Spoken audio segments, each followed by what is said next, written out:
जय हिंद दोस्तों, स्वागत है आपका अपने यूट्यूब चैनल तिरपल्ली ऑनलाइन क्लासेज में।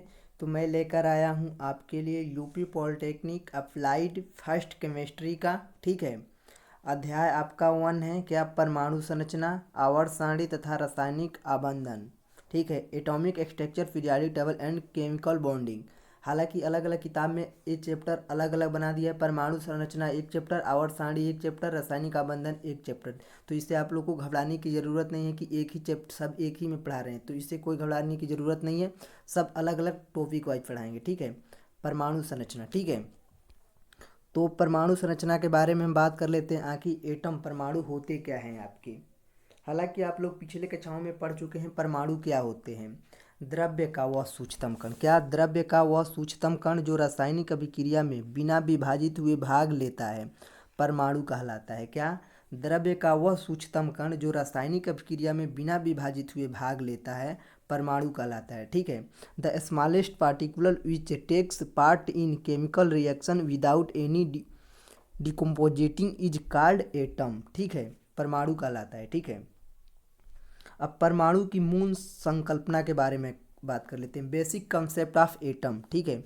19वीं शताब्दी के अंतिम शतक में वैज्ञानिक जॉन डाल्टन, कौन वैज्ञानिक, जॉन डाल्टन, जो वैज्ञानिक थे डाल्टन, 1808 ईस्वी में एक सिद्धांत प्रस्तुत किया जिसे डाल्टन का परमाणुवाद कहते हैं। जो वैज्ञानिक थे डाल्टन, उन्हीं के नाम पर उन्होंने एक सिद्धांत दिया, एक नियम दिया, उन्हीं के नाम पर डाल्टन का परमाणुवाद एक नियम बन गया। इस सिद्धांत के अनुसार किसी तत्व के सभी परमाणु भार व आकार में समान होते हैं तथा परमाणु अविभाज्य होते हैं, ठीक है। 20वीं शताब्दी के शुरू में जे थॉमसन, क्या, अब 20वीं सदी जब शुरू हुई उसमें आ गए कौन, जे थॉमसन, ठीक है। रदरफोर्ड, मैडम क्यूरी तथा चैडविक आदि वैज्ञानिकों ने अपने प्रयोगों के आधार पर सिद्ध किया कि परमाणु विभाज्य है। क्या है, परमाणु जो है वो विभाज्य है तथा सूक्ष्मतम कणों से मिलकर बना है। परमाणु के अस्थायी कण इलेक्ट्रॉन, प्रोटॉन व न्यूट्रॉन है। जो परमाणु है उसका अस्थायी कण जो है वो है इलेक्ट्रॉन, प्रोटॉन और न्यूट्रॉन, ठीक है। जिन्हें मूल कण कहते हैं। जो इलेक्ट्रॉन, प्रोटॉन, न्यूट्रॉन है ये इसे हम मूल कण कहते हैं, ठीक है। तथा शेष अस्थायी कण पॉजिट्रॉन, न्यूट्रॉनों, एंटी न्यूट्रॉनों और मेसान होते हैं, ठीक है। मूल कण, क्या, मूल कण, ठीक है। आधुनिक प्रयोगों के आधार पर सिद्ध हो चुका है कि परमाणु स्वयं विभिन्न प्रकार के अति सूक्ष्म कणों से बना हुआ है जो मूल कण कहलाते हैं। क्या कहलाते हैं, मूल कण, ठीक है। या परमाणविक कण, जो मूल कण कहिए या परमाणविक कण कहिए, ठीक है, कहलाते। मूल कणों में जो मूल कण है उसमें कुछ अस्थायी और शेष अस्थायी कण है। इलेक्ट्रॉन, प्रोटॉन और न्यूट्रॉन परमाणु संरचना के प्रमुख क्या है, ये मूल कण है, ठीक है। अब आता है क्या, मूल कण, प्रतीक, आवेश, द्रव्यमान किलोग्राम में, द्रव्यमान खोजकर्ता, ठीक है। इलेक्ट्रॉन प्रतीक हो जाएगा क्या, वो हो जाएगा E-1, ठीक है, और ऊपर जीरो दिया है ई, ठीक है। -1 e⁻0 होता है, ठीक है, इसका प्रतीक। और ई निगेटिव होता है, ये तो इलेक्ट्रॉन का हो गया। यूनिट कितना होगा, तो आवेश होगा, यूनिट आवेश -1। द्रव्यमान हो जाएगा 9.10939 इंटू 10⁻31 kg, ठीक है, इलेक्ट्रॉन का द्रव्यमान, ठीक है, किलोग्राम में। एमयू में पूछेगा तो 0.005486 हो जाएगा। और खोजकर्ता कौन है, जे थॉमसन, 1897 ईस्वी में खोज किया था इलेक्ट्रॉन का। क्वेश्चन पूछ लिया जाता है पेपर में आपसे, इलेक्ट्रॉन के खोज किसने की, तो जे थॉमसन ने किया था। किस सन में, 1897 ईस्वी में, ठीक है। अब आता है प्रोटॉन। प्रोटॉन का प्रतीक है P या 1P1 हो जाएगा, ठीक है। यूनिट आवेश हो जाएगा +1, ठीक है। और इसका द्रव्यमान होता है 1.67262 इंटू 10⁻27 kg, ठीक है। और इसका द्रव्यमान एमयू में हो जाएगा 1.0072776 हो जाएगा। और खोजकर्ता कौन हो जाएंगे, रदरफोर्ड हो जाएंगे, ठीक है। इन्होंने 1919 ईस्वी में इसकी खोज की थी, प्रोटॉन की, ठीक है। क्वेश्चन पूछा जाएगा प्रोटॉन के खोजकर्ता है, तो प्रोटॉन के खोजकर्ता रदरफोर्ड 1919 ईस्वी में, ठीक है। अब न्यूट्रॉन के बारे में बात करते हैं। न्यूट्रॉन का प्रतीक हो जाएगा N या 0 N 1 हो जाएगा, ठीक है। और ये आवेश उदासीन होता है और इसका द्रव्यमान 1.67493 इंटू 10⁻27 kg हो जाएगा। और एमई में इसका द्रव्यमान पूछेगा तो 1.008665 हो जाएगा। और इसकी खोजकर्ता जेम्स चैडविक 1932 ईस्वी में खोज किया था किसका, न्यूट्रॉन का, जेम्स चैडविक ने। ठीक है, अब यहाँ पे आता है क्या, कैथोड किरणें तथा इलेक्ट्रॉन की खोज। क्या, कैथोड किरणें तथा इलेक्ट्रॉन की खोज कैसे हुई, कब हुई, किस सन में हुई, क्वेश्चन पूछ लिया जाता है। तो सन 1859 में जूलियस फ्लकर ने ज्ञात किया कि किसी गैस में बहुत कम दाब यानी कि 0.001 मिमी Hg पारा, ठीक है, पर विद्युत विसर्जन करने पर, क्या, विद्युत विसर्जन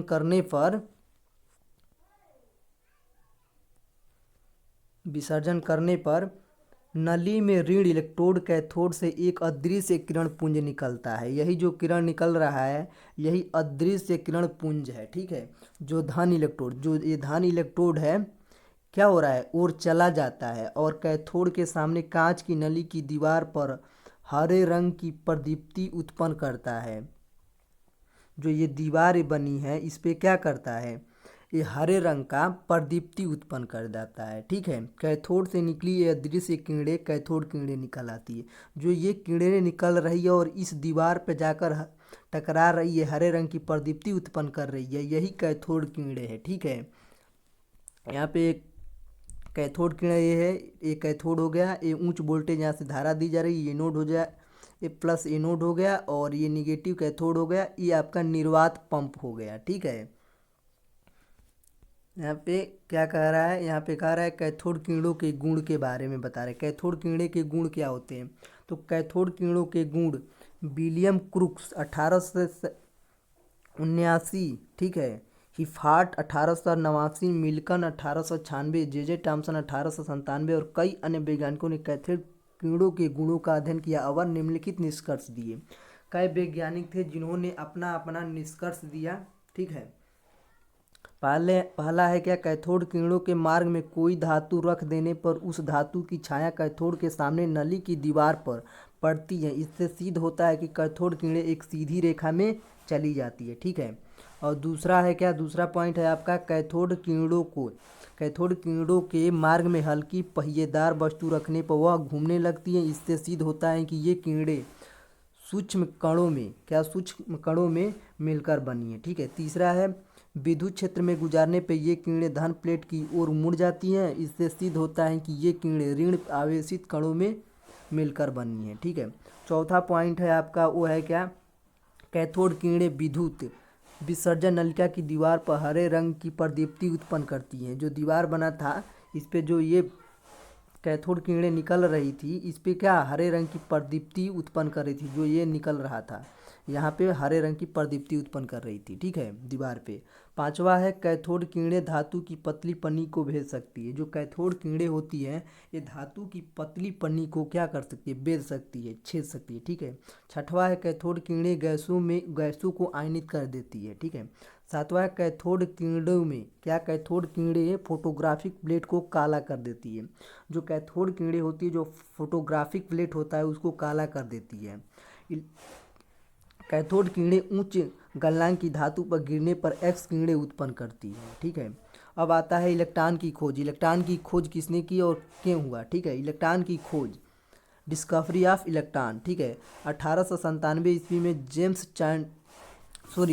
टॉमसन ने कैथोड किरणों का अध्ययन करके इलेक्ट्रॉन की खोज की और इलेक्ट्रॉन के आवेश तथा द्रव्यमान का अनुपात E/m निर्धारित किया। ठीक है, इलेक्ट्रॉन की विशेषता क्या है, तो इलेक्ट्रॉन की विशेषता के बारे में बात कर लेते हैं। इलेक्ट्रॉन परमाणु का ऋण आवेशित मौलिक कण है।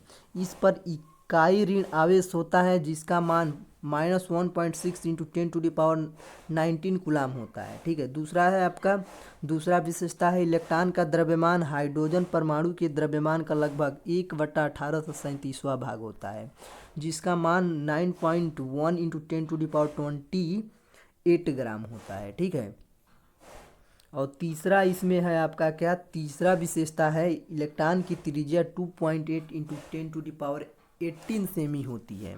और इसकी विशेषता है 1 मोल इलेक्ट्रॉनों पर आवेश की मात्रा 1 फैराड यानी 96,500 कूलाम होती है। ठीक है। अब कैनाल कीड़े अथवा धन कीड़े तथा प्रोटॉन की खोज। क्या? कैनाल कीड़े अथवा धन कीड़े तथा प्रोटॉन की खोज।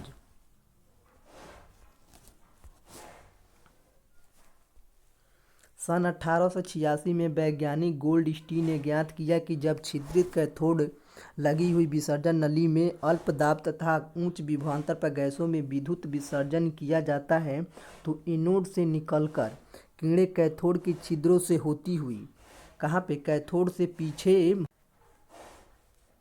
जो ये कीड़े कैथोड के छिद्रों से निकलती, इसलिए गोल्डस्टीन ने इन कीड़ों को कैनाल कीड़े तथा एनोड से उत्पन्न होने के कारण थॉमसन ने इन्हें धन किरण कहा। ठीक है। ये कैनाल कीड़े हो गई जो निकल रही है, छिद्रित हो गया कैथोड। ठीक है। ये 10,000 वोल्टेज दिया जा रहा है। ठीक है। और ये एनोड है, इसी पे जाकर टकरा रही, इसी पे छिद्रित कैथोड कैनाल कीड़े। ठीक है। अब यहाँ पे कह रहा है कैनाल कीड़ों के गुण। कैनाल कीड़ों के गुण के बारे में बात कर लेते हैं। डब्ल्यू वाइन 1897 ईस्वी में तथा जे टॉमसन ने 1897 में इन कीड़ों का अध्ययन करके निम्नलिखित निष्कर्ष दिए। पहला निष्कर्ष क्या है? कैनाल कीड़े के मार्ग में कई धातु रख देने पर उस धातु की छाया सामने वाली दीवार पर पड़ती है। इससे सिद्ध होता है कि कैनाल कीड़े एक सीधी रेखा में चलती है। ठीक है। दूसरा है कैनाल कीड़ों के मार्ग में हल्की पहिएदार वस्तु रखने पर वह घूमने लगती है। इससे सिद्ध होता है कि ये कीड़े सूक्ष्म कणों से मिलकर बनी है। चौथा है ये कीड़े वैद्युत क्षेत्र में गुजारने पर ऋण प्लेट की ओर मुड़ जाती। इससे सिद्ध होता है कि ये कीड़े धन आवेशित कणों से मिलकर बनी है। ठीक है। और चौथा पॉइंट है आपका, वो है क्या? ये कीड़े फोटोग्राफिक प्लेट को प्रभावित करती है। और पांचवा है इनकी भेदन क्षमता जो होती है कैथोड कीड़ों की तुलना में कम होती है। और छठवा है ये कीड़े प्रदीप्ति और स्फूर्ति दीप्त उत्पन्न करती है। और सातवां है लास्ट आपका विशेषता कैनाल कीड़ों की, ये कीड़े गैसों को आयनित कर देती है। ठीक है। अब बात कर लेते हैं प्रोटॉन की खोज किस सन में हुई, किसने किया। ठीक है। डिस्कवरी ऑफ प्रोटॉन तो 1919 ईस्वी में वैज्ञानिक अर्नेस्ट रदरफोर्ड, क्या? अर्नेस्ट रदरफोर्ड ने इन कीड़ों का अध्ययन करके प्रोटॉन की खोज की तथा नाइट्रोजन तत्व पर अल्फा कणों, क्या? अल्फा कणों को प्रभावित करके प्रोटॉन प्राप्त किया। 7n14 + 2He4 = क्या? 8 7 + H1H प्रोटॉन, यही निकला था प्रोटॉन। ठीक है। प्रोटॉन की खोज किया था किसने? अर्नेस्ट रदरफोर्ड ने। किस सन में? 1919 ईस्वी में। और प्रोटॉन की विशेषता के बारे में बात कर लेते हैं। तो प्रोटॉन परमाणु का धन आवेशित मौलिक कण है। इस पर इकाई धन आवेश होता है जिसका मान +1.6 × 10⁻19 कूलाम होता है। और दूसरा इसकी विशेषता है प्रोटॉन का द्रव्यमान हाइड्रोजन परमाणु के द्रव्यमान के लगभग बराबर होता है जिसका मान 1.6726 × 10⁻24 ग्राम होता है। ठीक है। और तीसरी है प्रोटॉन की त्रिज्या लगभग 10⁻13 सेमी होती है। ठीक है। अब आता है आपका न्यूट्रॉन की खोज। Discovery of neutron. न्यूट्रॉन की खोज किसने की? बेरिलियम तत्व पर अल्फा, क्या? बेरिलियम तत्वों पर अल्फा कणों की बमबारी करने पर एक प्रकार की बेधी कीड़े निकलती हैं। वैज्ञानिक जेम्स चैडविक, क्या? जेम्स चैडविक 1932 में इन कीड़ों की प्रकृति का अध्ययन किया और यह निष्कर्ष निकाला कि ये कीड़े अति सूक्ष्म विद्युत उदासीन कणों से मिलकर बनी है जिसका द्रव्यमान 1.0086 MeV होता है जो कि हाइड्रोजन परमाणु के द्रव्यमान के लगभग बराबर है। इन कणों को, क्या? इन कणों को न्यूट्रॉन कहते हैं। न्यूट्रॉन का प्रतीक 0n1 है। ठीक है। बेरिलियम तत्व से न्यूट्रॉन की उत्पत्ति का निम्नलिखित नाभिक के समीकरण द्वारा प्रदर्शित किया गया है। ठीक है। ये देख सकते हैं 49Ve + He helium 4 = C12 6 + 0n1 हो जाएगा। ठीक है। यही आपका न्यूट्रॉन है। लिथियम, क्या? लिथियम बोरान इत्यादि अन्य हल्के तत्वों पर अल्फा कणों की बमबारी करने पर न्यूट्रॉन उत्पन्न होता है। न्यूट्रॉन एक विद्युत उदासीन कण है। जो न्यूट्रॉन है आपका विद्युत उदासीन कण है तथा न्यूट्रॉन का द्रव्यमान 1.67493 इंटू 10⁻24 kg होता है। ठीक है। अब नोट में आता है क्या, अल्फा कण। हीलियम परमाणु का परमाणु क्रमांक 2 होता है। हीलियम परमाणु में 2 इलेक्ट्रॉन तथा नाभिक में 2 प्रोटॉन व 2 न्यूट्रॉन होते हैं। हीलियम परमाणु से 2 इलेक्ट्रॉन निकल जाने पर जो कण शेष रहता है उस पर 2 यूनिट धनावेश रहता है। इस कण की हीलियम परमाणु का नाभिक अथवा अल्फा कण कहते हैं। अल्फा कण धनावेशित होता है। जो अल्फा कण होता है वो आपका धनावेशित होता है। He जो आपका यहाँ पे helium He is equal to H plus plus He++ 2E negative, यानी कि यहाँ से 2 इलेक्ट्रॉन क्या हुआ है, आया है। ठीक है। तो ये हो जाएगा आपका इलेक्ट्रॉन, ए अल्फा कण, ए हीलियम परमाणु। ठीक है। अभी तक आपने हमारे चैनल को सब्सक्राइब नहीं किया तो चैनल को सब्सक्राइब कर ले और पास वाले बेल आइकन को दबाना ना भूलिए, जिससे आने वाले वीडियो का नोटिफिकेशन सबसे पहले आप तक पहुँचे। ठीक है।